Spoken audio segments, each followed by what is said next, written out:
ہوں۔ امام ابو حنیفہ اور صاحبین کے نزدیک امام کے پیچھے فاتحہ پڑھنا جائز نہیں ہے، اور ان کی بھی دلیل بہت مضبوط ہے۔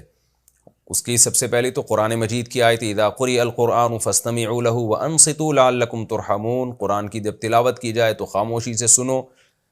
خاموش رہو اور خاموشی سے سنو۔ تو یہ جمعے کے خطبے کے بارے میں بھی ہے یہ آیت، اور نماز کے بارے میں بھی ہے۔ تو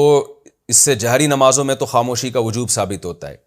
باقی دوسری حدیث میں آتا ہے، بہقی کی حدیث ہے، صحیح حدیث ہے، علامہ البانی رحمہ اللہ نے بھی اس کو صحیح قرار دیا ہے، من کان لہ امام فقراءۃ الامام لہ قراءۃ، جس شخص کا کوئی امام ہو تو امام کی قراءت مقتدی کے لیے کافی ہے۔ تو اس میں جہری اور سری کا فرق نہیں کیا گیا۔ اور رہا یہ حدیث جس میں آتا ہے کہ لا صلاۃ الا بفاتحۃ الکتاب، جو فاتحہ نہیں پڑھتا اس کی نماز نہیں ہوتی، تو اس کا مطلب امام ابو حنیفہ کے نزدیک یہ ہے، اور اس پر دلائل ہیں قرآن و سنت کے، ایسی خام خام مطلب نہیں نکالا انہوں نے، کہ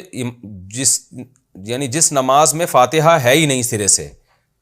تو وہ نماز نہیں ہے۔ تو امام جب پڑھتا ہے نا تو مقتدی نے بھی حکماً پڑھ لیے، گویا امام مقتدی کی طرف سے نمائندہ بن کے پڑھ لیتا ہے، تو اس نماز کو یہ کہیں گے ہی نہیں کہ فاتحہ مقتدی نے پڑھی نہیں ہے، وہ حکماً پڑھ لی ہے۔ اس کی دلیل یہ ہے کہ جب امام رکوع میں جاتے ہیں، ہم آ کے شامل ہو جاتے ہیں امام کے ساتھ، تو ہم نے تو فاتحہ نہیں پڑھی ہوتی، لیکن پھر بھی ہماری وہ رکعت کاؤنٹ ہوتی ہے، تو اس سے پتہ چلتا ہے کہ امام نے جو فاتحہ پڑھی تھی اس رکعت میں آپ کے لیے وہ کافی ہو گئی۔ اور اس کی تائید ایک حدیث سے بھی ہوتی ہے، صحیح ہے مسلم کی، جس میں آتا ہے من لم یقرأ بفاتحۃ الکتاب فصاعدا، کہ جو فاتحہ نہیں پڑھتا پلس تلاوت نہیں کرتا اس کی نماز نہیں ہوتی۔ تو اس میں تو تلاوت کا بھی تذکرہ ہے، تو ہم یہ کہتے ہیں کہ جیسے امام جب تلاوت کرے فاتحہ کے علاوہ تو وہ کافی ہو جاتی ہے، تو اسی طرح سورہ فاتحہ بھی جب امام پڑھے گا تو مقتدی کے لیے کافی ہو جاتی ہے، ورنہ پھر سورہ فاتحہ کے ساتھ آپ تلاوت کو بھی واجب قرار دیں، کیونکہ حدیث میں تو آتا ہے کہ جو فاتحہ نہیں پڑھتا پلس تلاوت نہیں کرتا اس کی نماز نہیں ہوتی۔ تو